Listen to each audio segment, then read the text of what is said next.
In this video, I'll be showing you how to install Clash Royale. It's a very simple method, so if you find this video helpful, be sure to drop a like and subscribe.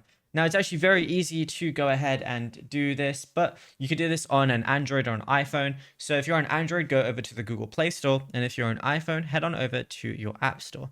Now, once you're here, what you can do is go to games, and Clash Royale is a very popular game. So it's going to be it's going to usually be in the trending tabs and stuff. So you can go ahead and find it here.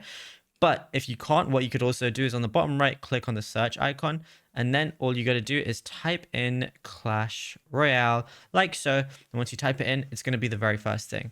And then all you got to do is go ahead and install it right here, and then you'll be good to go. Same thing on Google Play Store. Just go to it, go to search, and then type in Clash Royale, and you're going to be able to install it there on your Android device. And yeah, it's literally as simple as that. Once it's installed, you can click open, and then not only that, but it's also going to have a little icon on your home screen as well, like mine's right here, and then you'll be good to go to play it. But if you found this video helpful, be sure to drop a like and subscribe.